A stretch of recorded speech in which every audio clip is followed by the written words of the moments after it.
إن الحمد لله نحمده ونستعينه ونستغفره ونعوذ بالله من شرور أنفسنا ومن سيئات أعمالنا من يهده الله فلا مضل له ومن يضلل فلا هادي له وأشهد أن لا إله إلا الله وحده لا شريك له وأشهد أن محمدا عبده ورسوله أما بعد فإن خير الحديث كتاب الله وخير الهدي هدي محمد صلى الله عليه وسلم وشر الأمور محدثاتها وكل محدثة بدعة وكل بدعة ضلالة وكل ضلالة في النار۔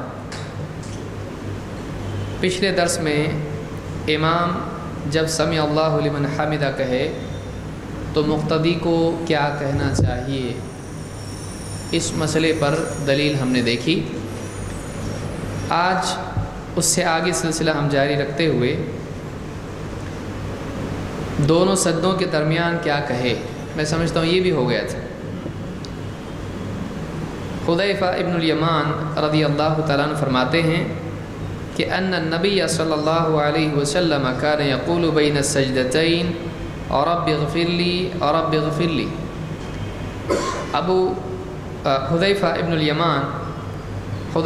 الیمان رضی اللہ تعالیٰ عنہ فرماتے ہیں کہ اللہ کے نبی صلی اللہ علیہ وسلم دونوں سجدوں کے درمیان رب اغفر لی رب اغفر لی کہا کرتے تھے، یعنی پہلے سجدے سے اٹھ کے آدمی بیٹھے اور پھر دوسرے سجدے میں جائے تو پہلے سجدے سے اٹھ کے بیٹھنے کے بعد اگلے سجدے میں جانے سے پہلے آدمی کو کیا کہنا چاہیے؟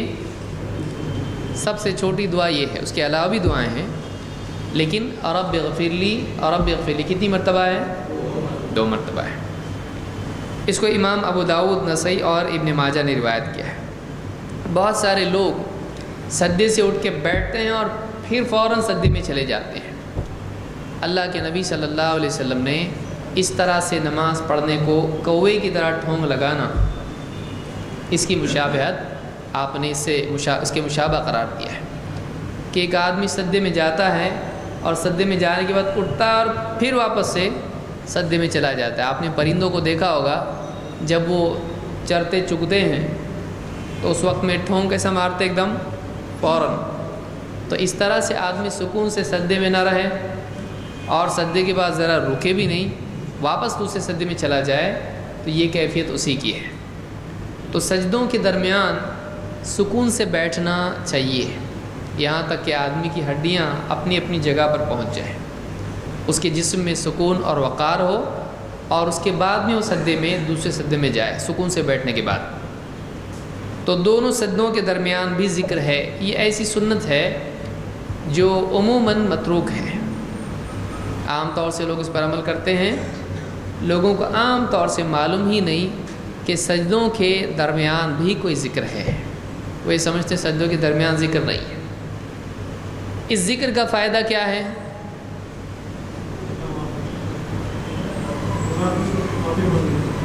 نماز میں گناہوں کی مغفرت ہے۔ اور رب اغفر لی کیا مطلب ہے اس کا؟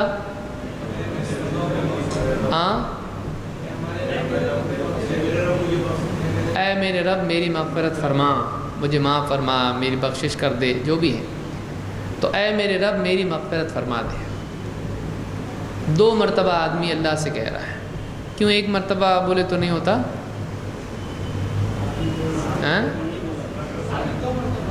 ثابت 2 مرتبہ ہے۔ نہیں، میں پوچھ رہا ہوں کہ بھئی اللہ کو مغفرت اگر مانگ رہے ہیں تو اللہ کو ایک بار مغفرت بولنے سے مغفرت نہیں ہوتی؟ 2 بار بولے تو اللہ کو معلوم پڑتا ہے، اب پہلی بار میں ہی معلوم پڑ گیا۔ 2 مرتبہ سنت ہے، چیپٹر کلوز۔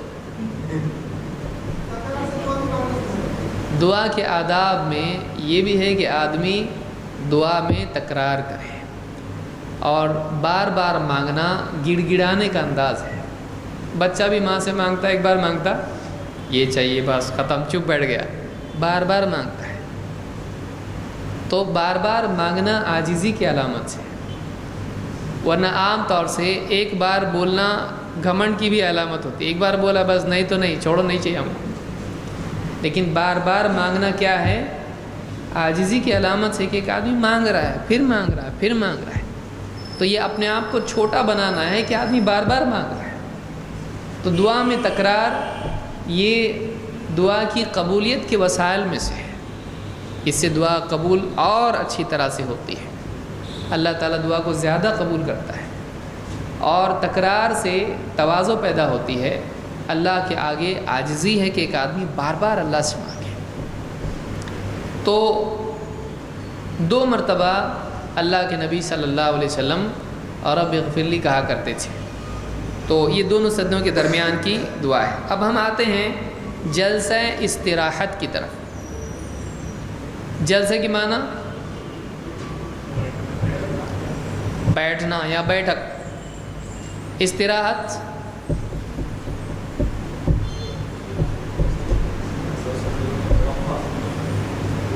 استراحت کے معنی کیا ہے؟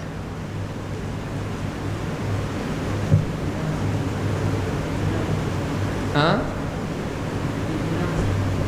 اطمینان سے،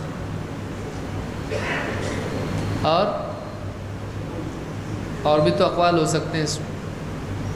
استراحت کے معنی ہے آرام کرنا۔ حضرت اپنے کمرے میں استراحت فرما رہے ہیں۔ استراحہ کا مطلب راحت پانا، راحہ سے ہے وہ، استراحہ۔ تو ایک آدمی آرام لے تو اس کو جلسہ استراحت کیوں کہتے ہیں؟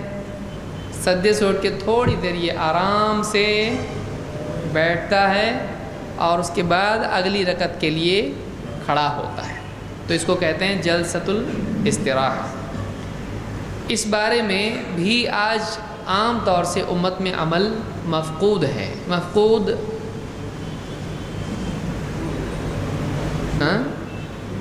کبھی کبھی اسے دروس میں آپ الفاظ سنتے ہیں، آپ کو معلوم نہیں ہوا ٹھیک ہے، معلوم ہوا تو اچھا ہے۔ مفقود کا کیا مطلب ہے؟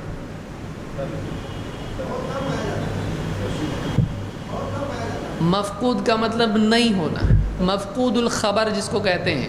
مسئلہ ہے نا مشہور کہ ایک آدمی گیا تو گیا، بیوی بول رہی اب میں کیا کروں، کئی سال ہو گئے جا کے، اس کا نہ آتا ہے نہ پتہ ہے، تو اس آدمی کو کیا کہتے ہیں؟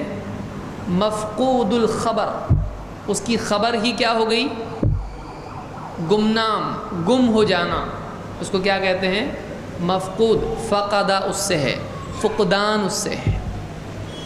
آج ہمارے معاشرے میں ایمانداری کا فقدان ہے، تو فقدان کا مطلب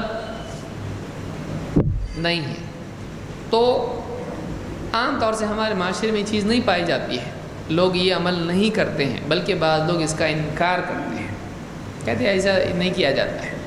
وہ کیا عمل ہے کہ جب آدمی پہلی رکعت میں یا تیسری رکعت میں، دیکھیے نماز میں 4 رکعت میں بیٹھنا کتنی بار ہوتا ہے؟ مستقل 2 بار۔ کون سی رکعت میں؟ ایک تو دوسری رکعت کے بعد ہم بیٹھتے ہیں کیا کرنے کے لیے؟ التحیات پڑھنے کے لیے یا تشہد کے لیے۔ پھر اس کے بعد چوتھی رکعت میں ہم بیٹھتے ہیں، اس میں بھی کیا ہوتا ہے؟ التحیات پڑھ کے پھر کیا کرتے ہیں؟ سلام پھیرتے ہیں۔ کبھی 3 رکعت کی نماز ہوتی ہے تو اس میں چوتھی کی بجائے کب بیٹھتے ہیں؟ تیسری پہ بیٹھ جاتے ہیں۔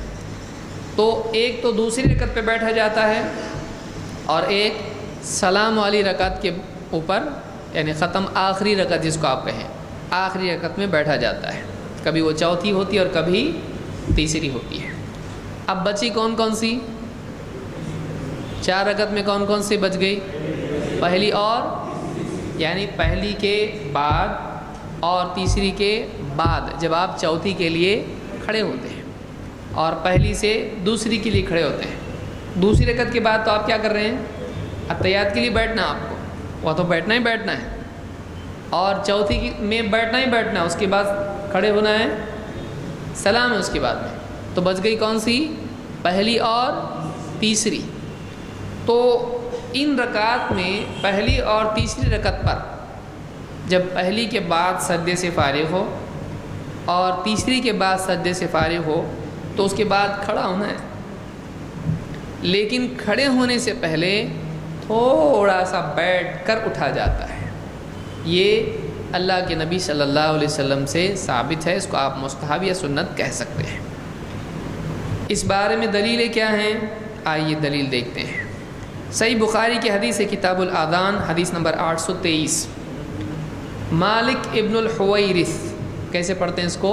مالک ابن حویرث اللیثی رضی اللہ تعالیٰ عنہ فرماتے ہیں انہو رأى النبی صلی اللہ علیہ وسلم یصلی، کہ انہوں نے دیکھا اللہ کے نبی صلی اللہ علیہ وسلم کو نماز پڑھتے ہوئے، فَإِذَا كَانَ فِي وِتْرٍ مِّن صَلَاتِهِ، فَإِذَا تو جب، کانا آپ ہوتے، فی وتر من صلاتہ اپنی نماز کی وتر رکعات میں، وتر کس کو کہتے ہیں؟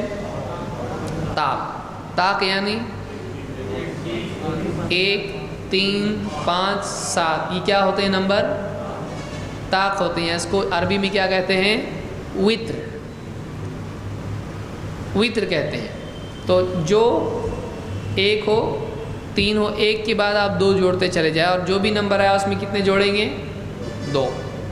جو 2 کے پہاڑے میں نہیں آتا ہے اس کو کیا کہتے ہیں؟ وتر، ہاں جفت کہتے ہیں۔ جو 2 کے پہاڑے میں آتا ہے، 2 کے ٹیبل میں آتا ہے، 2 4 6 8، یہ جفت کہتے ہیں اس کو۔ لیکن جو نہیں آتا ہے اس کو کیا کہتے ہیں؟ طاق، یا عربی میں وتر کہتے ہیں۔ تو فَإِذَا كَانَ فِي وِتْرٍ مِّن صَلَاتِهِ جب آپ اپنی نماز کے وتر میں ہوا کرتے، لَمْ يَنْهَضْ حَتَّى يَسْتَوِيَ قَاعِدًا تو آپ کھڑے نہیں ہوتے جب تک کہ آپ ٹھیک سے بیٹھ نہیں لیتے۔ تو کب بیٹھتے؟ کھڑے ہونے سے پہلے۔ کون سی رکعتوں میں؟ وتر رکعتوں میں، یعنی پہلی اور، تو پہلی اور تیسری رکعت میں آدمی کو چاہیے کہ کھڑے ہونے سے پہلے تھوڑی دیر بیٹھ جائے۔ تو پہلی رکعت ہوئی، مثلاً آپ نے پہلے کا شروع ہوئی اور آپ نے نماز پڑھی، اس میں رکوع کیا، سجدہ کیا، 2 سجدے کیے، اب کیا کرنا ہے آپ کو؟ ابھی دوسری رکعت، یہ پہلی میں ہیں آپ، اب دوسری کے لیے کیا ہونا ہے آپ کو؟ کھڑا ہونا ہے۔ تو پہلی سے دوسری میں جاتے وقت میں آپ بیٹھ کر تھوڑا بیٹھیں گے اور اس کے بعد کھڑے ہوں گے۔ یہ کیا ہے؟ یہ سنت ہے، یہ مستحب ہے۔ اس کو امام البخاری نے روایت کیا ہے۔ اسی طرح سے اس روایت کے بارے میں یا اس عمل کے بارے میں بعض لوگ کہتے ہیں کہ یہ سنت نہیں ہے۔ کیوں نہیں ہے؟ 2 وجہ عام طور سے ذکر کی جاتی ہے۔ نمبر 1، اس میں ذکر نہیں ہے، اس لیے نماز میں جہاں بھی رکیں گے وہاں کیا ہوتا ہے؟ ذکر ہوتا ہے۔ تو اس حالت میں ذکر نہیں ہے، لہٰذا یہ مقصود بھی نہیں ہے۔ یہ دلیل اچھی ہے؟ نہیں، کیوں؟ ہاں ہاں، لیکن وہ اس حالت میں ہے، ہڈیاں قرار پائیں گی، یہ حالت اس میں ہے حدیث میں۔ ہم یہ کہیں گے کہ کہاں ذکر کرنا ہے کہاں نہیں کرنا ہے، یہ ہم طے کریں گے۔ کسی حالت میں ذکر نہیں ہونا اس حالت کو عبادت سے خارج کرتا ہے؟ نہیں کرتا ہے۔ ایک آدمی امام قرأت کر رہا ہے اور اس کے پیچھے چپ کھڑا ہے، تو کیا یہ حالت عبادت نہیں ہوئی؟ خاموش کھڑا ہے، کچھ پڑھ نہیں رہا ہے۔ تو ضروری نہیں ہے کہ ایک آدمی پڑھے گا تو ہی وہ عبادت بنے گی، آدمی حالت کے اعتبار سے بھی عبادت میں ہوتا ہے۔ تو ایک آدمی اگر اس حالت میں کچھ نہیں پڑھ رہا ہے تو اس کا یہ مطلب نہیں ہے کہ یہ عبادت نہیں ہے۔ عبادت صرف زبان سے ہوتی ہے؟ نہیں، جسم سے بھی ہوتی ہے۔ تو اب اللہ کے نبی صلی اللہ علیہ وسلم سے جب یہ ثابت ہے تو جہاں کچھ پڑھیں یا نہ پڑھیں ہم وہ کریں گے۔ تو ذکر ہونا نہ ہونا اس کو عبادت سے خارج کرتا ہے؟ نہیں، نبی صلی اللہ علیہ وسلم کا ایسا کرنا ہی اس چیز کو ہمارے لیے کیا بنا دیتا ہے؟ عمل بنا دیتا ہے۔ ہمارے نبی نے کیا نا، ہم کریں گے۔ نمبر 2، بعض لوگ کہتے ہیں دیکھیے اللہ کے نبی صلی اللہ علیہ وسلم نے بڑھاپے کی وجہ سے ایسا کیا کہ فوراً سجدے سے اٹھنے آتا نہیں تھا، اس لیے آپ کیا کرتے تھے، سکون سے ذرا بیٹھتے تھے اور پھر اس کے بعد اٹھتے تھے۔ اس کے بارے میں ہم کیا کہیں گے؟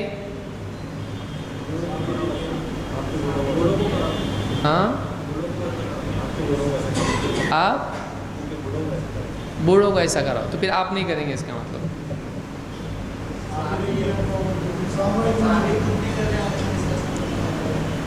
یہاں کہاں کر رہے ہیں صاحب؟ آگے کیوں جا رہے ہیں؟ اس میں سے کیا بولیں گے آپ؟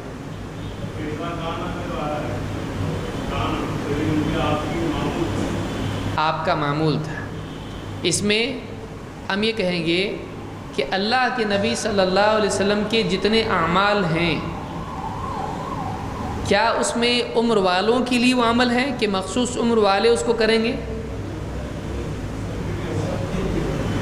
یعنی اللہ کے نبی صلی اللہ علیہ وسلم کے بارے میں اللہ نے کہا محمد رسول اللہ صلی اللہ علیہ وسلم تم میں سے جوانوں کے لیے اسوہ ہیں، یا صرف بوڑھوں کے لیے ہیں؟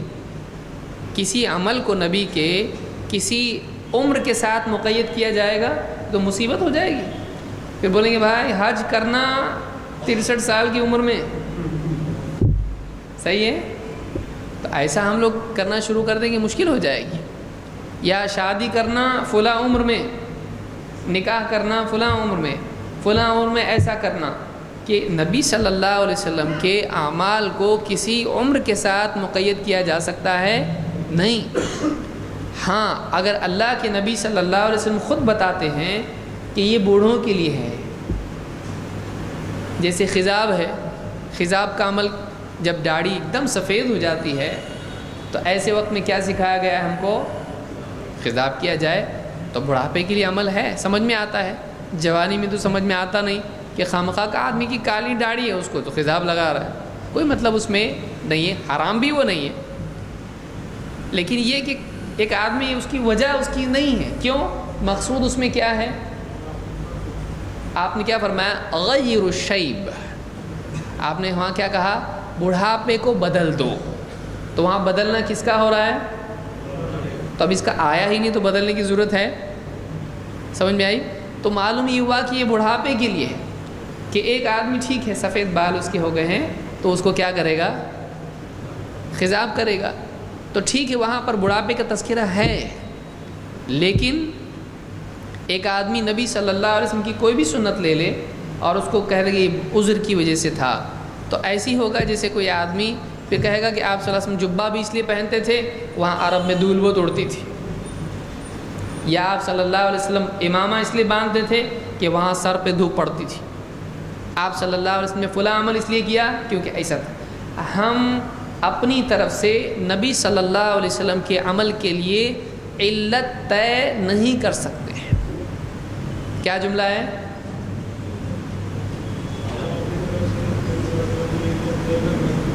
ہم اپنی طرف سے اللہ کے نبی صلی اللہ علیہ وسلم کے کسی عمل کے لیے علت طے نہیں کر سکتے۔ علت کا مطلب کیا ہے؟ وجہ، کہ فلاں چیز اس کی وجہ سے ہے۔ جیسے خمر کیوں حرام ہے؟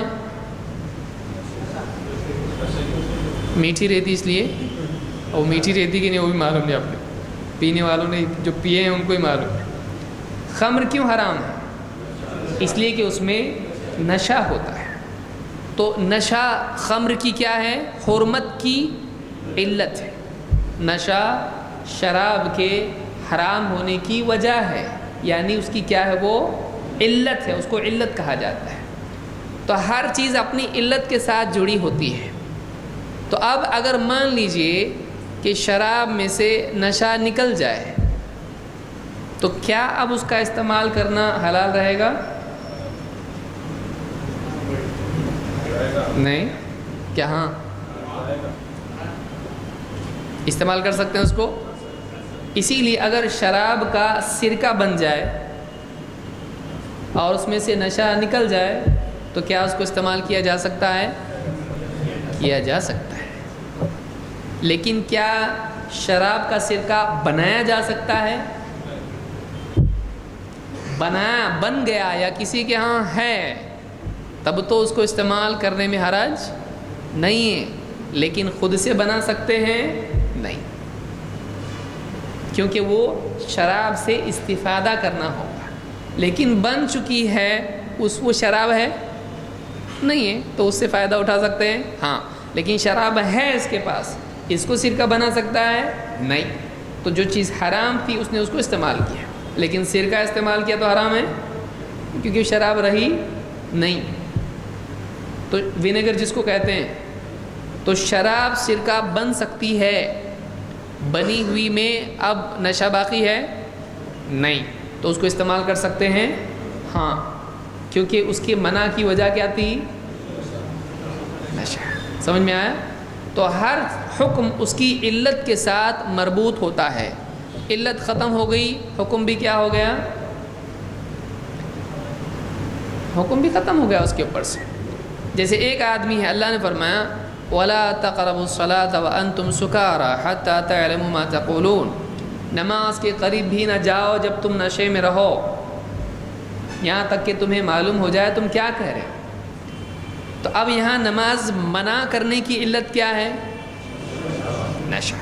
اب اس کا نشہ گیا، وہ بول رہا منع ہے نا، شرابی لوگوں کو نماز منع ہے، تو اب اس کا نشہ زائل ہو گیا، تو کیا اب وہ حکم باقی رہا اس کے لیے؟ نہیں، اب وہ نشے میں نہیں ہے، اب اس پر نماز پڑھنا کیا ہے؟ فرض ہے۔ اس کا یہ مطلب نہیں کہ ٹائم ٹو ٹائم آدمی پیے، یہ اس دور کی بات ہے جب شراب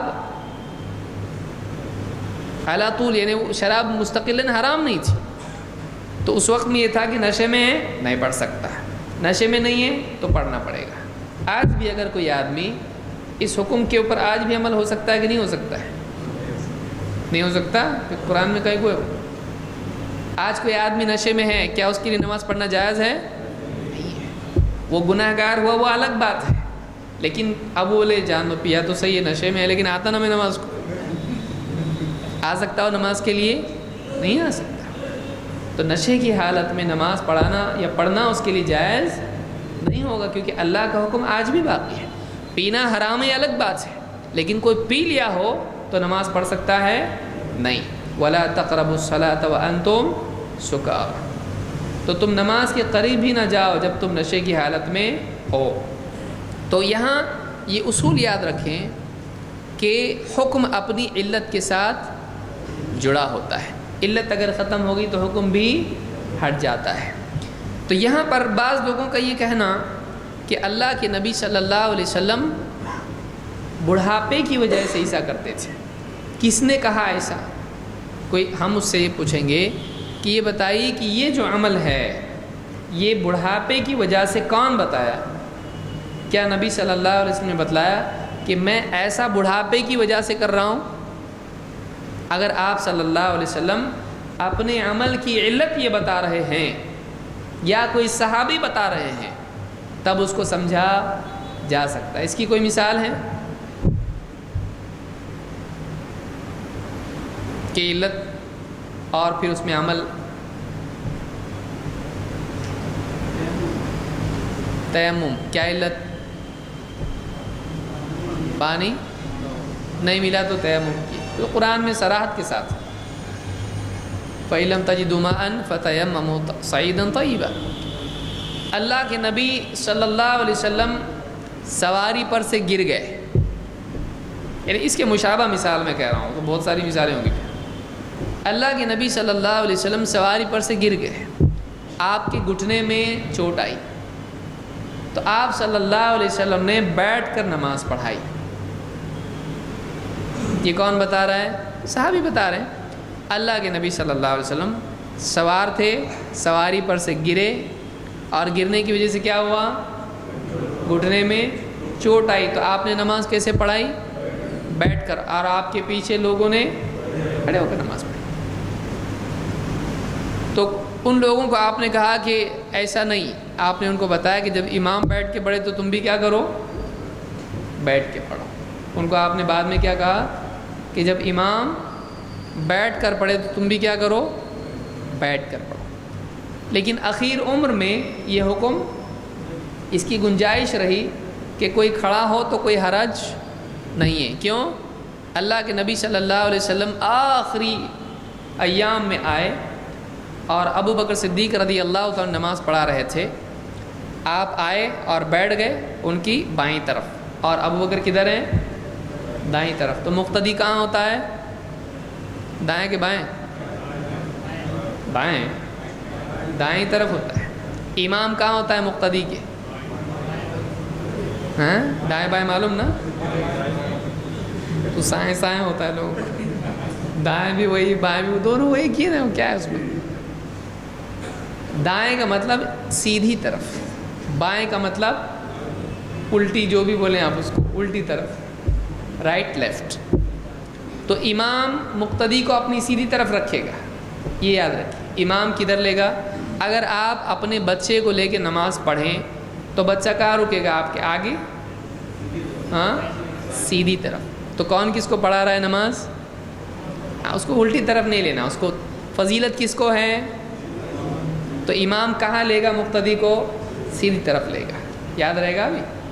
تو اللہ کے نبی صلی اللہ علیہ وسلم کے دائیں طرف کون ہو گئے؟ ابو بکر صدیق رضی اللہ تعالیٰ عنہ۔ اور آپ صلی اللہ علیہ وسلم نے نماز پڑھائی تو آپ بیٹھے ہوئے تھے، ابو بکر صدیق کھڑے ہوئے تھے، اور پیچھے بھی لوگ کھڑے ہوئے تھے، اور آپ کی نماز کی اقتدا کون کرتا تھا؟ ابو بکر صدیق رضی اللہ تعالیٰ عنہ۔ اور ان کے پیچھے کون پڑھتا تھا؟ گویا کہ وہ مکبر ہو گئے، ابھی شروع میں تو وہ پڑھا رہے تھے، لیکن جیسے ہی نبی صلی اللہ علیہ وسلم آئے تو اب اللہ کے نبی کیا ہو گئے؟ امام، اور ابو بکر صدیق مقتدی، اور پیچھے ان کے مقتدی۔ تو اللہ کے نبی صلی اللہ علیہ وسلم آپ نے کیسی نماز پڑھائی؟ مرض کی وجہ سے، کیونکہ آپ کو جس حال میں لایا گیا وہ حال کیسا تھا؟ آپ کے پاؤں زمین پر ٹکتے نہیں تھے اور آپ سہارے سے آئے، تو آپ نے بیٹھ کے نماز پڑھائی، کیونکہ وہ وجہ کیا تھی اس کی؟ مرض۔ تو روایتوں میں اس طرح سے آتا ہے، یہاں آ رہا کیا؟ یہاں کیا آ رہا ہے؟ آپ کا یہ معمول تھا، اس لیے کسی آدمی کا اس کو بڑھاپے کے ساتھ مقید کرنا یہ اس کی منمانی ہوگا۔ بلا وجہ ہم اس کو بڑھاپے کے ساتھ مقید کر سکتے ہیں؟ نہیں۔ تو اس حدیث کے بارے میں ہم یہ کہیں گے کہ اللہ کے نبی صلی اللہ علیہ وسلم کا یہ معمول تھا، بڑھاپے سے جوڑنے کی کوئی دلیل نہیں ہے۔ ٹھیک ہے، آگے بڑھیے۔ دوسری رکعت، اب جب آدمی کھڑا ہوا اگلی رکعت کے لیے، بیٹھ کے اٹھا، جس کو ہم کیا کہتے ہیں؟ جلسہ استراحت۔ دوسری رکعت کی قرأت سے پہلے کوئی سکتہ نہیں ہے۔ ابو ہریرہ رضی اللہ عنہ فرماتے ہیں، کان رسول اللہ صلی اللہ علیہ وسلم اذا نہض من الرکعۃ الثانیہ استفتح القراءۃ بالحمد للہ رب العالمین ولم یسکت۔ اس کو امام مسلم نے روایت کیا ہے اپنی صحیح میں کہ اللہ کے رسول صلی اللہ علیہ وسلم جب دوسری رکعت کے لیے کھڑے ہوتے، اذا نہض من الرکعۃ الثانیہ، جب دوسری رکعت کے لیے کھڑے ہوتے، استفتح القراءۃ، آپ قرأت شروع کرتے، کس سے؟ بی الحمدللہ رب العالمین، الحمدللہ رب العالمین سے آپ قرأت شروع کرتے، ولم یسکت، اور آپ چپ نہیں رہتے۔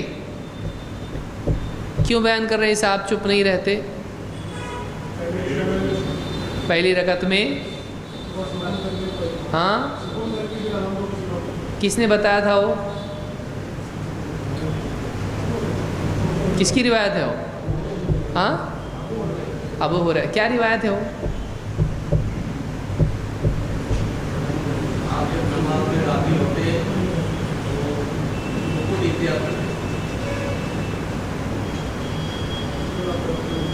اور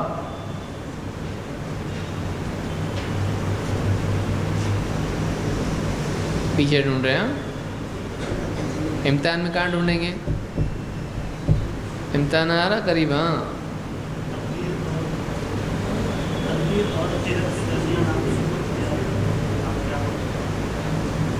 اسکاتک بین التکبیر والقراءۃ ما تقول، اے اللہ کے رسول آپ تکبیر اور قرات کے درمیان خاموش رہتے ہیں، سکوت اختیار کرتے ہیں، آپ کیا کہتے ہیں؟ پھر آپ نے کون سی دعا بتائی؟ اللہم باعد بینی و بین خطایا کما باعدت بین المشرق والمغرب، وہ لمبی دعا ہے۔ تو یہ بتا رہے ہیں کہ پہلی رکعت میں اللہ کے نبی صلی اللہ علیہ وسلم الحمدللہ رب العالمین سے پہلے کیا کرتے تھے؟ ایک لمبا سکوت کرتے تھے، دعا پڑھتے تھے، جس کو ہم ثنا یا دعاء الاستفتاح کہتے ہیں۔ لیکن دوسری رکعت کے لیے جب کھڑے ہوتے آپ تو اب وہ دعا پڑھتے نہیں، اب ڈائریکٹلی کس سے شروع کریں گے؟ اس کے لیے بعض علماء نے کہا کہ اعوذ باللہ من الشیطان الرجیم بھی پڑھے تو بہتر ہے۔ شیخ الالبانی کہتے ہیں کہ اعوذ باللہ من الشیطان الرجیم بھی اس کے لیے پڑھنا چاہیے اگلی رکعت کے لیے کھڑے ہونے کے لیے۔ بعض تابعین نے بھی یہ کہا ہے، بعض تابعین سے چیز ہم کو غالباً مجاہد کا قول اس سلسلے میں ہے کہ پڑھنا چاہیے۔ تو الحمدللہ رب العالمین پڑھا جائے گا، اور کیا واپس سے ثنا پڑھیں گے اگلی رکعت کے لیے؟ واپس سے ثنا کا کوئی تذکرہ نہیں ہے۔ ولم یسکت، اور آپ سکوت اختیار نہیں کرتے تھے، یعنی اعوذ بسم اللہ یا صرف بسم اللہ اگر کوئی راجع کسی کے نزدیک وہ ہے پڑھ کے فوراً وہ کیا پڑھے گا؟ الحمدللہ رب العالمین۔ تو یہاں بھی یہ بات ہم کو ملتی ہے۔ لیکن اٹھنے کے لیے کیسے اٹھا جائے؟ زمین سے اٹھتے وقت میں کیسے اٹھیں گے؟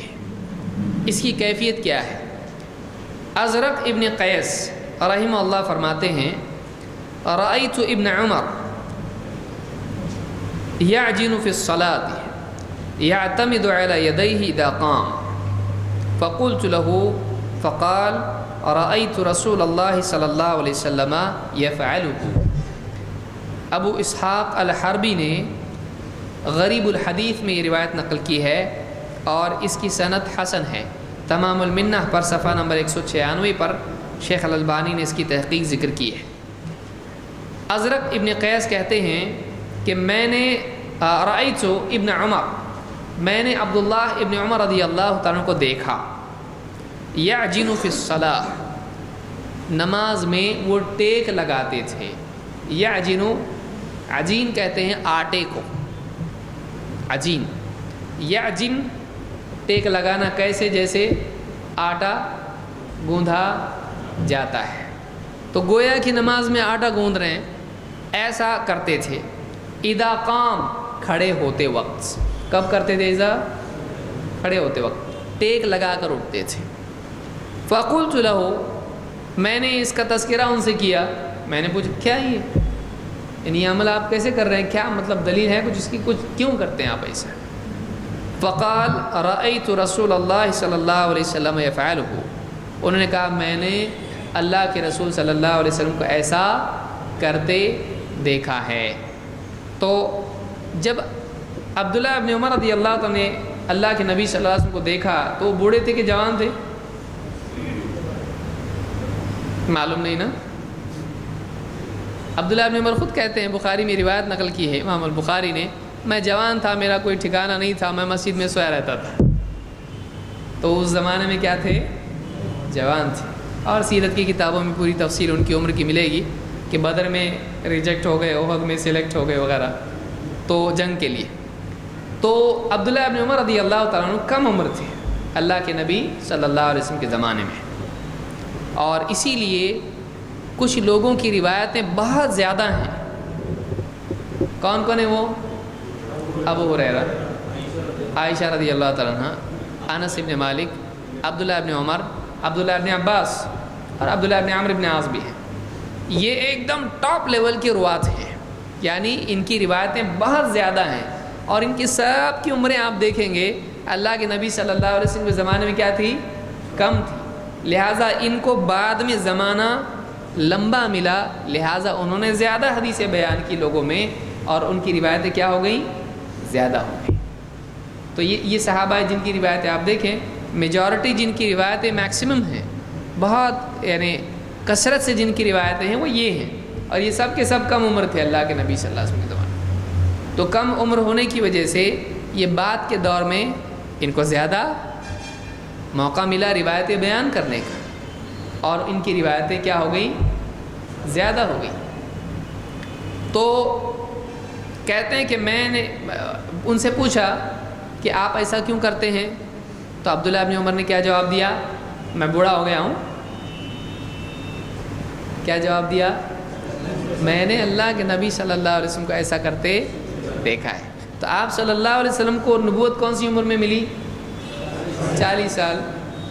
اور مدینہ کتنے سال میں آئے؟ 53 سال میں۔ تو اب یہ عمر کیا ہو چکی تھی آپ کی؟ جوانی کی عمر ہے؟ نہیں، یہ آخر ادھیڑ عمر کے بعد کی عمر ہے۔ تو انہوں نے آپ کو ایسا کرتے دیکھا ہے۔ انہوں نے کہا یہ بوڑھے لوگوں کے لیے عمل ہے، ایسا کہا انہوں نے، یا خود بھی اس کو قبول کیا؟ خود بھی انہوں نے قبول کیا، حالانکہ ان کی عمر کیا تھی؟ کم تھی، لیکن پھر بھی انہوں نے وہ عمل لیا اور زندگی بھر اس کو کرتے رہے۔ انہوں نے یہ نہیں کہا یہ کہ ان کے لیے بوڑھوں کے لیے عمل ہے کہ ٹیک لگا کے اٹھنا چاہیے کیونکہ سہارے کی ضرورت ہوتی ہے بڑھاپے میں۔ تو یہ دلیل اس کی نہیں ہے۔ یہ ہر آدمی کے لیے عمل ہے، چاہے وہ بوڑھا ہو یا جوان، چاہے بچہ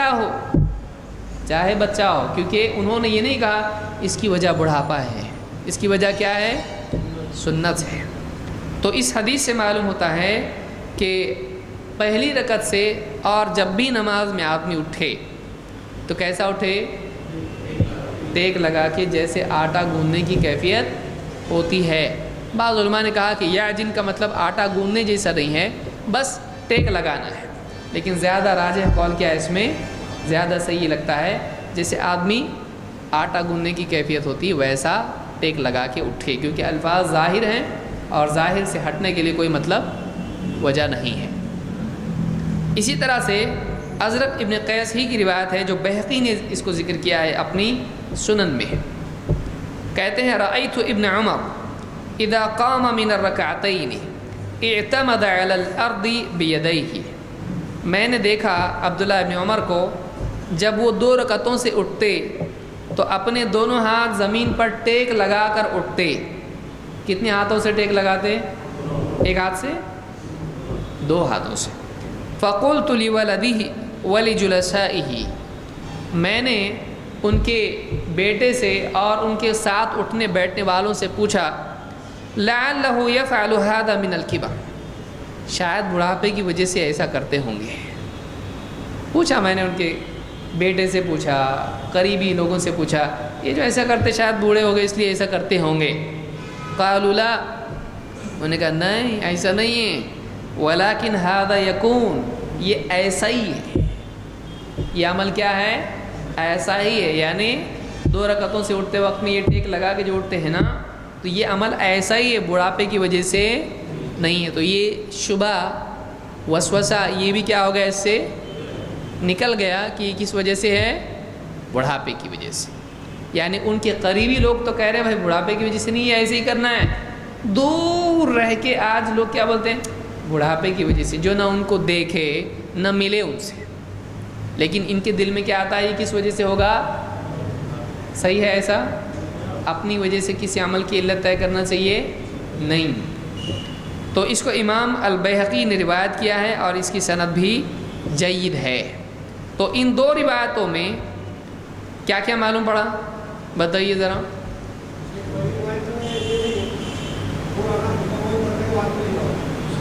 ہاں، پہلی رکعت میں، پہلی روایت میں کہ دوسری میں؟ دوسری میں۔ اور پہلی میں؟ ہاں، اس میں عموم ہے۔ ہاں،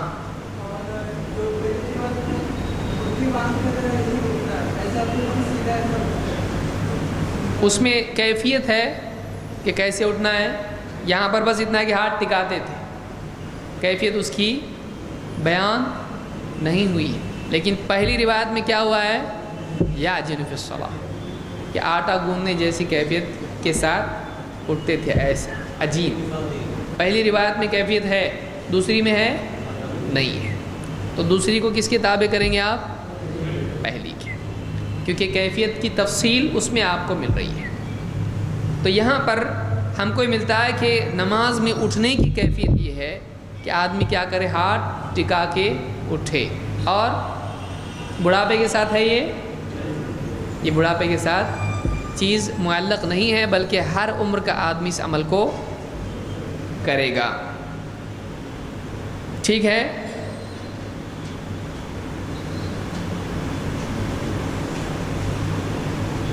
اب ہم آگے بڑھتے ہیں. تشہد اور اس میں بیٹھنے کی کیفیت. تشہد کے معنی کیا ہے؟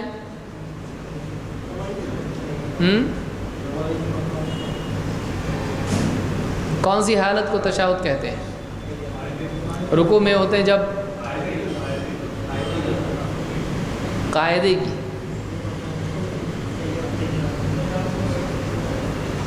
التحیات جب ہم پڑھتے ہیں اس کو التحیات کو کیا کہتے ہیں؟ کیوں؟ ہاں، شہادتین اس میں کیا ہے وہ؟ اشہد ان لا الہ الا اللہ وحدہ لا شریک لہ. وحدہ نہیں ہے بعض روایتوں میں، وحدہ بھی بعض روایتوں میں ہے. اور واشہد ان محمدن عبدہ و رسول. شیخ الالبانی نے روایتیں ذکر کی ہیں اصل صفت صلاۃ نبی میں. بہرحال ہم ساری روایتیں لیں گے تو بہت وقت ہو جائے گا اس کے لیے. تو تشہد اور اس میں بیٹھنے کی کیفیت. تو اب اس کے دو حصے ہیں. ایک جیسے ہم نے رکوع سجدے میں کیا کیا تھا، ایک تو ہم نے دیکھا اس کی کیفیت اور دوسرے اس کے اذکار. یہاں بھی ہم ایسے ہی کریں گے، پہلے کیفیت دیکھیں گے اور اس کے بعد اذکار دیکھیں گے. پہلی بات یہ معلوم ہوئی، مسئلہ نمبر 61. پہلی بات یہ کہ ہر 2 رکعت پر التحیات پڑھنا ہے. ہر 2 رکعت پر التحیات پڑھنا ہے. عائشہ رضی اللہ تعالیٰ عنہ فرماتی ہیں وَكَانَ يَقُولُ فِي كُلِّ رَكَعَتَيْنِ التَّحِيَّةِ. مسلم کی روایت سے، ابو داؤد کی روایت میں ہے وَكَانَ يَقُولُ فِي كُلِّ رَكَعَتَيْنِ التَّحِيَّاتِ. تو اللہ کے رسول صلی اللہ علیہ وسلم ہر 2 رکعتوں میں کیا پڑھتے تھے؟ التحیات پڑھتے تھے. یعنی ہر 2 رکعتوں پر کیا ہوگا؟ جیسے آدمی 2 رکعت نماز پڑھ رہا ہے، التحیات پڑھے گا، اس کے بعد کیا کر دے گا؟ سلام. 3 پڑھ رہا ہے تو 2 پہ پڑھے گا اور پھر تیسری میں بھی سلام. 4 2 اور 4 یعنی 2 بار پڑھے گا. اور 5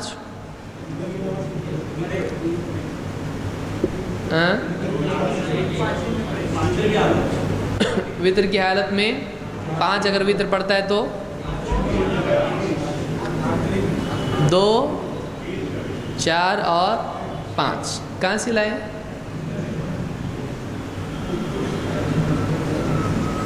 تین التحیات کہاں سے لایا؟ فری میں مل رہے اس لیے. اس دلیل کی روشنی میں آپ لے رہے ہیں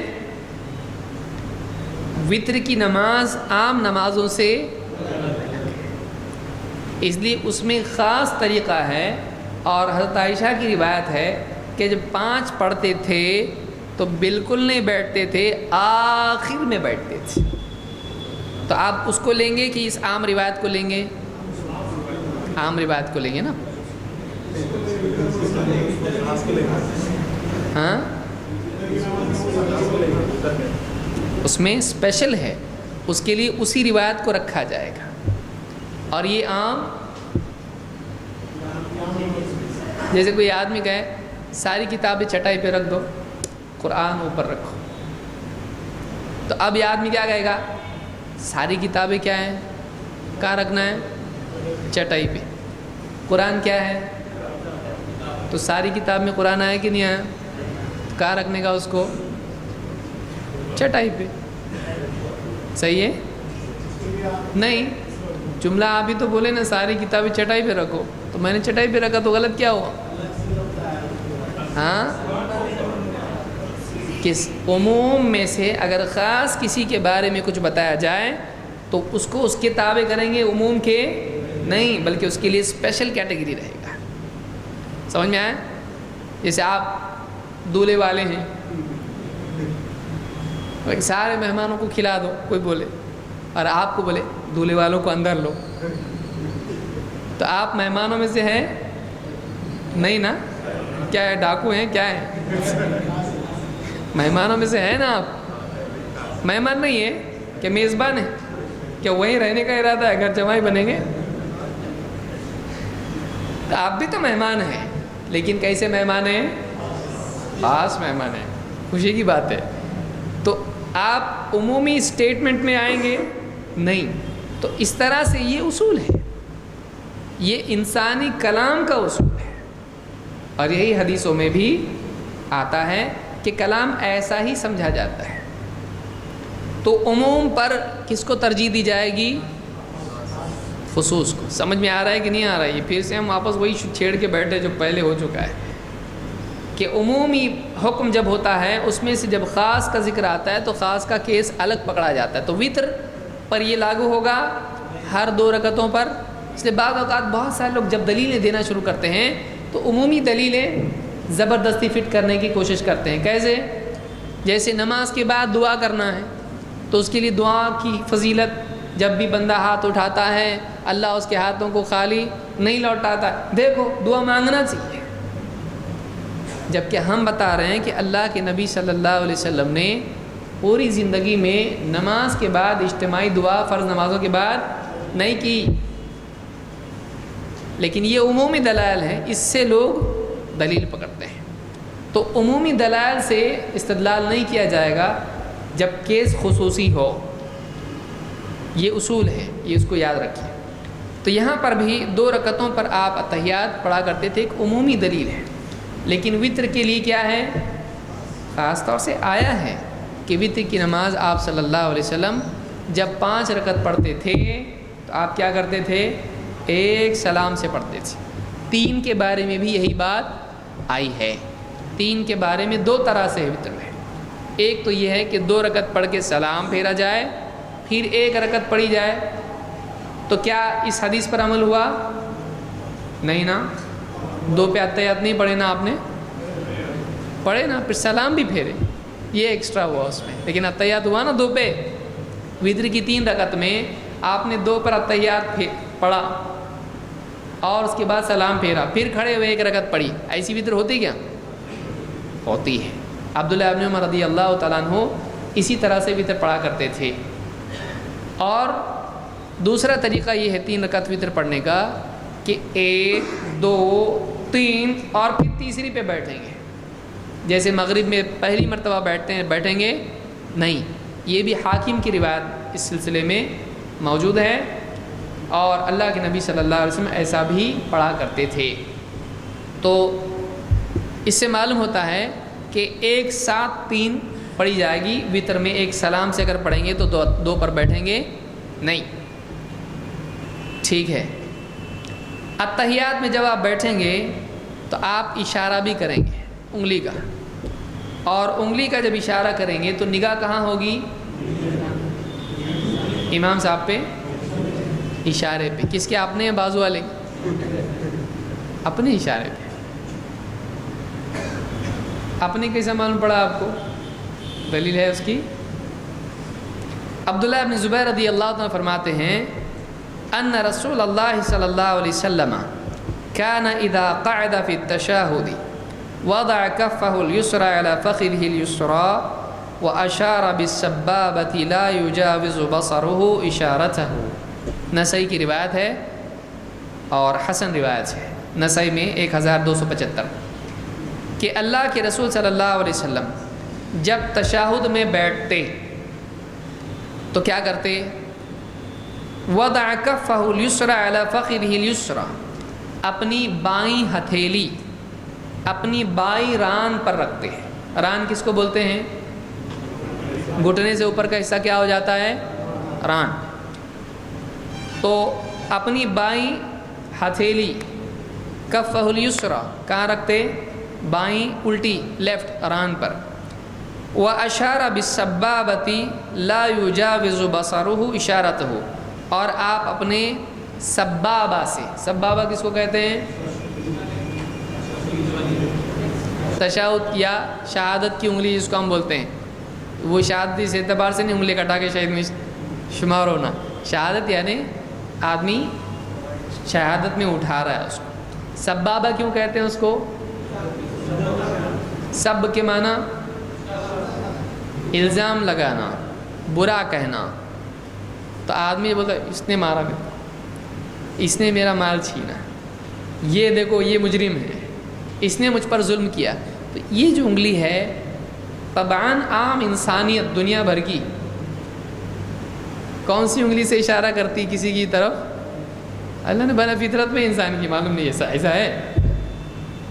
ذرا وہ چیز لے کے ادھر سے تو کون سی اشارہ کرتا آدمی، چاہے وہ انگلینڈ کا ہو، جاپان کا ہو، یا ایسا بولتا ہے وہ چیز لے کے آؤ. اس کی فطرت میں ہے، وہ ایک بتاتا ہے ایسا وہ لے کے آؤ، نہیں اس کی فطرت میں وہ یہی. یہ سبابہ ہے، اس کو سبابہ کہتے ہیں، الزام یا اشارے کی انگلی. یہ آدمی اشارہ کسی کی طرف کرتا ہے تو اسی انگلی سے اشارہ کرتا ہے. تو جب آپ تشہد میں بیٹھتے تو اس وقت میں کیا کرتے ہیں؟ سبابہ سے اشارہ کرتے ہیں. اور لا یجاوز بصرہ اشارتہ، آپ کی انگلی اپنے اشارے سے آگے نہیں جاتی تھی. یعنی آپ کی انگلی کہاں ٹکی رہتی تھی؟ کس کے اشارے پر؟ اشارتہ. آپ کے اشارے سے آپ کی انگلی آگے، آپ کی نگاہ آگے نہیں جاتی تھی. آپ کی نگاہ کہاں ہوتی تھی؟ اپنے اشارے پر. اشارہ کون سی انگلی سے کرنا ہے؟ سبابہ سے. تو آپ کی نگاہ بھی کس پر ہونا چاہیے؟ تو اتحیات میں جب آپ بیٹھیں گے تو نگاہ کہاں رکھیں گے؟ دامن میں، ہاں، یہ چٹائی پر، کہاں؟ سجدے کی جگہ پر. آپ کی نگاہ آپ کے اشارے پر رہے گی. یہ سنت ہے، اس کو امام نسائی نے روایت کیا ہے. تو اس سے ہم کو نگاہ معلوم ہوئی کہ نگاہ کہاں رکھنا چاہیے. انشاءاللہ مزید مسائل ہم اگلے درس میں دیکھیں گے. اس میں کچھ سوالات ہیں.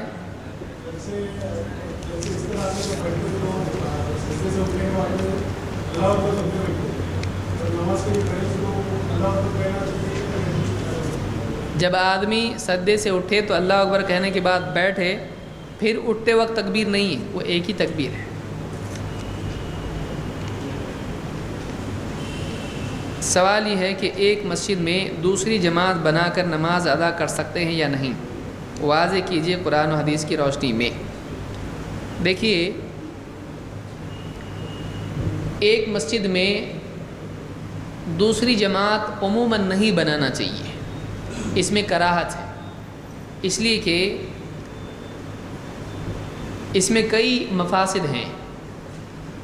ایک تو یہ، اب یہ بہت بڑا لمبا سوال ہے لیکن اختصار کے ساتھ میں اس کو جواب دے رہا ہوں. اللہ کے نبی صلی اللہ علیہ وسلم کے صحابہ کا معمول تھا کہ جب وہ مسجد میں آتے اور دیکھتے کہ جماعت ہو چکی ہے تو الگ الگ نماز پڑھتے تھے. حسن بصری رحمۃ اللہ علیہ فرماتے ہیں کہ جب اللہ کے رسول صلی اللہ علیہ وسلم کے صحابہ مسجد میں جاتے اور دیکھتے جماعت ہو چکی ہے تو الگ الگ نماز پڑھتے تھے. صلو فرادہ، اکیلے اکیلے پڑھتے تھے. اور وہ صحابی جو مسجد میں آئے اور دیکھا جماعت ہوئی، وہ بھی الگ پڑھ رہے تھے کیونکہ وہی معمول تھا. آپ نے ایک صحابی سے جن کی جماعت ہو جانے کے بعد جو بیٹھے ہوئے تھے، آپ نے کہا کون اس کو صدقہ دے گا؟ تو ایک صحابی اٹھے اور ان کے ساتھ جماعت میں شریک ہو گئے. وہ نماز شروع کر چکے تھے لیکن ان کے ساتھ جا کر ایک دوسرے صحابی شریک ہوئے تاکہ ان کو بھی کیا ہو؟ جماعت کا ثواب ملے. اس حدیث سے بعض علماء نے استدلال کیا ہے کہ مسجد میں دوسری جماعت بنا سکتے ہیں کیونکہ وہاں جماعت بنی اور اللہ کے نبی صلی اللہ علیہ وسلم نے کہا کون اس کو صدقہ دے گا. لیکن جو علماء کہتے کہ نہیں، انہوں نے کہا کہ یہ دلیل اس کے لیے صحیح نہیں ہے، اس لیے کہ اس میں ایک صدقہ لینے والا ہے، ایک صدقہ دینے والا ہے. لیکن جہاں پر جماعت بنائی جاتی ہے دوسری، وہاں پر ایسا نہیں ہوتا ہے، وہاں پر سب صدقہ لینے والے ہوتے ہیں. یہاں پر صورت کیا ہو رہی ہے؟ ایک آدمی اکیلا نماز پڑھ رہا ہے، دوسرا جا کے اس کے ساتھ شریک ہو رہا ہے جس کی ہو چکی ہے. اسی لیے یہاں صدقے کا لفظ آ رہا ہے. صدقہ یعنی یہ نفل پڑھ رہا ہے، اب وہ اس پر کیا کر رہا ہے؟ اس کے ساتھ نفل میں شریک ہو کر، کیونکہ یہ فرض پڑھ سکتا ہے واپس سے نہیں، یہ نفل پڑھ رہا ہے اور اس پر احسان کر رہا ہے. لیکن جو آدمی اپنی نماز اس کی نہیں ہوئی وہ اس پہ احسان کر رہا ہے، وہ تو اپنے اوپر احسان کر رہا ہے، اس کی تو باقی ہے ابھی. تو علماء نے کہا کہ یہ صورت الگ ہے اور وہ صورت الگ ہے، اس لیے اس کو اس کے ساتھ جوڑنا مناسب نہیں ہے۔ دوسری بات یہ کہ علماء نے یہ بھی کہا کہ اللہ کے نبی صلی اللہ علیہ وسلم نے کہا کہ میرا جی چاہتا ہے کہ میں چند نوجوانوں کو یہاں پر جمع کروں اور کسی کو اقامت کے لیے کھڑا کر دوں اور جماعت قائم ہو جائے، اور پھر میں جا کر ان کے گھروں کو جلا دوں جو جماعت میں حاضر نہیں ہوتے ہیں۔ تو سوال یہاں یہ پیدا ہوتا ہے، الذین لا یحضرون الصلاۃ، جو نماز میں حاضر نہیں ہوتے ہیں، کون سی نماز میں؟ تو جو دوسری جماعت بنے گی وہ بھی تو فرض ہوگی، تو کون سی نماز میں حاضر نہیں ہوتے ہیں؟ پہلی جماعت۔ تو معلوم یہ ہوا کہ پہلی جماعت میں حاضر ہونا کیا ہے؟ مستحب ہے کہ واجب ہے؟ کیا ہے؟ واجب ہے، واجب ہے۔ تو اس جماعت میں آدمی شریک نہیں ہوتا ہے تو یہ غلطی کر رہا ہے، اور وہیں پڑھ رہا ہے، تو آپ نے فرمایا ان کے گھروں کو جلا دو۔ تو ایک آدمی کے لیے ضروری ہے کہ وہ کیا کرے؟ اس پہلی جماعت میں آئے جس میں کون ہے؟ اللہ کے نبی صلی اللہ علیہ وسلم ہے۔ کیا مسجد نبوی میں کئی جماعتیں ہوتی تھیں؟ اگر ہوتی تھیں تو لوگ بولتے تھے ہمارے نا دوسری جماعت میں آنے ہی والے تھے، ہم ہمارے گھر کو کیوں جلا رہے؟ ہم کون سی جماعت میں آ رہے تھے؟ دوسری جماعت میں آ رہے تھے۔ تو یہ حدیث بتاتی ہے کہ ایک ہی جماعت اس زمانے میں ہوتی تھی، اور جو اس جماعت میں نہیں آنے والے ہیں ان کے گھروں کو جلانے کی بات اللہ کے نبی صلی اللہ علیہ وسلم نے کہی۔ اسی طرح سے عبداللہ ابن مسعود رضی اللہ تعالیٰ عنہ مسجد کی طرف گئے اور دیکھا راستے ہی میں کہ جماعت ہو چکی ہے، یا مسجد جا کے دیکھا کہ جماعت ہو چکی ہے، تو انہوں نے مسجد میں نماز نہیں پڑھی بلکہ واپس ساتھ میں جو لوگ تھے ان کو لے کر واپس گھر آئے اور گھر میں جماعت بنائی۔ علماء نے کہا کہ اگر واقعی مسجد میں جماعت بنانا ہوتا تو وہ مسجد کی فضیلت سے محروم گئے ہوئے واپس آئے نا، جا کر واپس آئے۔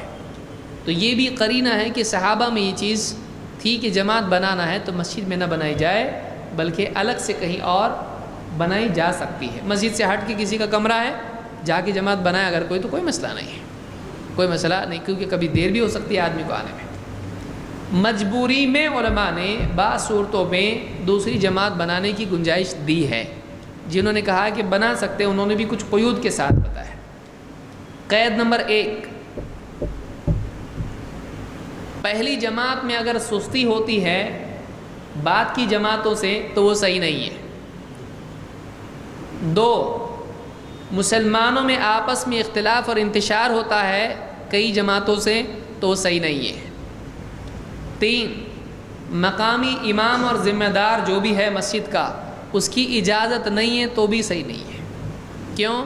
اس لیے کہ اللہ کے نبی صلی اللہ علیہ وسلم نے فرمایا کہ کسی امام کی سلطان میں دوسرا امامت نہیں کر سکتا ہے، تو وہاں ایک امام ہے، اس کے حکم اور اجازت کے بغیر دوسرا وہاں امامت کر سکتا ہے؟ نہیں۔ تو اس طرح سے یہ قیود بعض علماء نے لگائی ہے۔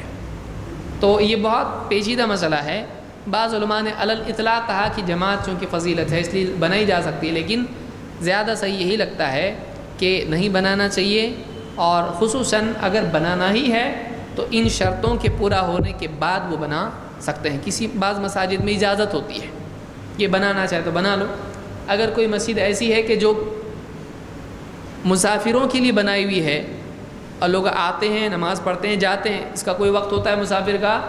نہیں، تو ایسی مساجد میں جماعت بنانے میں کوئی حرج نہیں، چاہے وہاں 100 جماعتیں ہو جائیں، اس میں کوئی مسئلہ نہیں۔ لیکن جہاں امام راتب ہوتا ہے، مستقل امام ہے، مستقل وقت ہے، اذان ہوتی ہے اور نماز ہوتی ہے، تو پھر اذان اور نماز ساری جو بھی آئے گا اذان دے گا، نماز پڑھائے گا، پھر اذان کس کے لیے ہوئی وہاں پہ؟ تو مسجد نبوی میں کتنی اذانیں ہوتی تھی؟ تو پھر سوچی کہ ایک اذان، ایک اقامت، ایک جماعت، تو وہاں تعدد جماعت تھا، کوئی دلیل اس کی نہیں ہے۔ لہٰذا اس میں احتیاط کرنا چاہیے، اور گنجائش ان صورتوں میں، یا مثلا مان لیجئے کہ مسجد اتنی فل ہو جائے کہ لوگوں کے لیے جگہ ہی نہیں، اب اس کے بعد بیچارے بچے ہو کیا کریں گے؟ باہر کھڑے ہوں، اب وہ بعد میں آ کے دوسری جماعت بنا سکتے ہیں، اس لیے کہ ان کے پاس شرعی عذر ہے، اور وہاں ذمہ داروں کی اجازت بھی ان کو ہے، اور یہ اس صورت میں نہیں آتا کہ کبھی بھی اٹھ کے آ رہے چل جماعت بنائیں گے۔ تو اس سے کیا ہوتا ہے، عام طور سے سستی لوگوں میں پیدا ہوتی ہے، نہیں ہونا چاہیے۔ بس ہوا ہے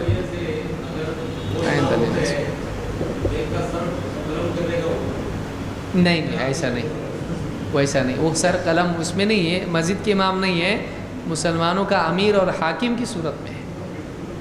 وہ جو سر قلم کا جو معاملہ ہے وہ اس کے لیے نہیں ہے، امام جو مسجد کا امام ہوتا ہے وہ الگ ہے، اور مسلمانوں کا جو امام ہوتا ہے وہ الگ ہے۔ تو اگر ایک امیر ہے مسلمانوں کا، اس کے مقابلے میں دوسرا امیر بنتا ہے مسلمانوں کا امیر المؤمنین، تو ایسی صورت میں ہے کہ دوسرے کا سر کیا کریں، قلم، کہاں تو دوسرے کا کریں گے قلم، تو لگے گا اس کے اوپر پھر قلم مرڈر کا، تو ویسے کا قلم کرنا ہے نہیں، وہ امام نہیں اس میں۔ اسی لیے دیکھیے دینی اصطلاحات جاننا ضروری، ورنہ کدھر کی حدیث بڑی مصیبت ہوگی، وہاں جا کے حدیث سنائیں گے، مفتی بھی بولے گا میں نے نہیں بولا ہے حدیث، یہ اپنے دل سے مطلب لے رہے ہیں اس کا۔ یہ وہ قلم کرنے والا معاملہ یہاں نہیں ہے، مسلمان امیر طے کریں، اور پھر کوئی دوسرا دعوے دار بن جائے امیر کا، وہ بھی ہندوستان جیسے ملک میں نہیں جہاں جیسے امیر ہوتے ہیں، مختلف جماعتیں ہیں، مختلف تنظیمیں ہیں، ان کا امیر کوئی ہے، یہ بھی امیر اس میں نہیں آتا ہے، یہ بھی امیر المؤمنین ہے۔ کوئی ایسا سمجھنے لگے تو یہ بدعت ہو جائے گی، اس کو یاد رکھیے۔ ایک ہوتا ہے تنظیمی اعتبار سے امیر، اور ایک ہوتا ہے مسلمانوں کی حکومت کے اعتبار سے امیر۔ یہاں وہ امیر نہیں ہوتا ہے، اس کے ہاتھ پہ بیعت کی جاتی ہے، کہ کبھی آپ نے اس کے ہاتھ پہ بیعت کرنا واجب ہوتا ہے۔ یہاں وہ امیر نہیں ہے۔ آپ نے کوئی ادارہ بنایا، کوئی کالج بنایا، آپ نے کوئی کمپنی کھولی، اس کا ایک ذمہ دار آپ نے طے کیا، اور اس کے انڈر میں کام ہو رہا ہے، آپ جیسا وہ بتائے گا، ادھر صفائی یہ ڈپارٹمنٹ، ادھر وہ ڈپارٹمنٹ، اتنے بجے آنا پڑے گا، اتنے بجے بند کرنا پڑے گا، اس کی وہاں ماننی پڑے گی کہ نہیں؟ ماننی پڑے گی۔ اگر آپ ادارے کا حصہ ہیں تو آپ کو ماننا پڑے گا۔ لیکن وہ بھی امیر ویسا ہے، امیر المؤمنین، وہ امیر ویسا نہیں ہے، وہ سرپرست کے طور پر ہے۔ جیسے حدیث میں جب تم میں سے 3 آدمی سفر میں جائیں فَلْيُؤَمِّرُوا أَحَدَكُمْ، جب تم میں سے 3 آدمی سفر میں جائیں تو ایک کو کیا بنائیں؟ اب وہ امیر کیا کر رہا؟ چوری کیا نا تو نے، میرے ٹفن باکس چورا نا تو نے، لا اس کا ہاتھ کاٹو۔ وہ شرعی حدود کا نفاذ کر سکتا ہے؟ نہیں، وہ سفر کے لیے تنظیمی امیر ہے، وہ سفر کا نظام چلا رہا ہے، سفر میں معاملہ تتر بتر نہیں ہو جائے، اس کے لیے وہ امیر ہے۔ اسی لیے اس کی ساری باتیں ماننا واجب نہیں ہے، وہ باتیں ماننا واجب ہیں جو سفر کی مصلحت سے متعلق ہو، اس کو بھی یاد رکھیے، ورنہ بہت مشکل ہو جائے گا معاملہ۔ یہ ہمارا امیر ہے، مارو اس کو، تو جا کے مار رہے اس کو۔ امیر کا ماننا اس اعتبار سے ہے، وہ امیر المؤمنین نہیں ہوتا ہے، وہ اس اعتبار سے نہیں، وہ ذمہ دار ہے تنظیم کے لیے، تنظیمی اعتبار سے وہ ذمہ دار ہوتا ہے۔ اگر یہ فرق ہم نہیں رکھیں گے، ہم لوگ حزبیت میں مبتلا ہو جائیں گے، اس کو یاد رکھیے، ہم لوگ گروہ بندیوں میں لگ جائیں گے۔ یہ تنظیمی اعتبار سے ہے، یہ ڈسپلن کے لیے ہے، تاکہ کوئی بھی کچھ بھی کر رہا ہے ایسا نہیں ہو۔ کوئی بھی ادارہ ہے، کوئی بھی کبھی بھی آ رہا بیٹھ رہا، کچھ بھی کر رہا، کام جا رہا، کوئی کسی کو دکھا رہا نہیں، گڑبڑ ہوگی کہ نہیں ہوگی؟ چاہے وہ اسکول ہو، کالج ہو، کچھ بھی ہو۔ تو آپ کو ایک ادارہ چلانے کے لیے ایک نظام کی ضرورت ہوتی ہے، اور اس میں پھر گریڈز ہوتے ہیں، فلانا ذمہ دار ہے، اس کی سب مانیں گے، سب مل کے اس کو طے کرتے ہیں۔ وہ اس امیر کی طرح نہیں ہوتا ہے، اس کو یاد رکھیں۔ اس کی بات اس ادارے کی مصلحت کے اعتبار سے ماننی پڑے گی، نہ کہ ہر بات بولے کھڑے ہو جا، وہ کھڑے ہو گیا، کیوں؟ امیر کا حکم ہے، پیشہ بھائی ہے، رک مت جا، بیٹھا ہے روک کے۔ بہت ساری جماعتوں میں ایسا ہوتا ہے، یہ چیز صحیح نہیں ہے۔ اس کی بات ماننا اس کام کی مصلحت میں ہوتا ہے، نہ کہ ہر اعتبار سے وہ زندگی بھر کا مالک بن گیا اور غلام بن گیا، اس کا ایسا نہیں ہوتا، اس کو یاد رکھیں۔ یہ فرق ہے، یہ فرق ہے۔ اسی لیے آپ دیکھیں گے کہ بہت سارے اسلامی ممالک ہیں وہاں پر ایسی جماعتیں اور اس کے امیر وغیرہ نہیں ہیں. سعودی عرب میں آپ دیکھیں گے کہ جیسے اہل حدیث کا کوئی امیر ہے وہاں پہ نہیں ہے, وہاں پہ ان کو ضرورت ہی نہیں ہے, وہاں خود حاکم موجود ہیں. علماء اپنے اپنے طور پر تربیت دیتے ہیں, لوگ اس کو اٹینڈ کرتے ہیں, سیکھتے ہیں, دین جاتے ہیں, وہاں آلریڈی حاکم ہے. لیکن یہاں ہمارے یہاں پر چونکہ ہم ایسے ملک میں ہیں جہاں پر اسلامی حکومت نہیں ہے, مسلمانوں کا حاکم نہیں ہے, پھر مسلمانوں کی مصلحتیں, ان کی ذمہ داریاں, تربیت وغیرہ ہوتی ہے. اس مصلحت کی وجہ سے یہاں پر امیر اور کچھ ذمہ دار, یہ تنظیمی مصلحت سے ہے. یہ ویسا امیر المؤمنین نہیں ہے, اس کو یاد رکھیں ورنہ گڑبڑ ہو جائے گی. دین میں اپنی طرف سے اضافہ کرنے والے ہم بنیں گے. سمجھ میں آئی بات؟ کچھ لوگوں کو نہیں سمجھی ہوگی, ٹھیک ہے, پہلی مرتبہ اتنا کافی ہے, اور اس کو آگے سمجھایا جائے گا انشاءاللہ.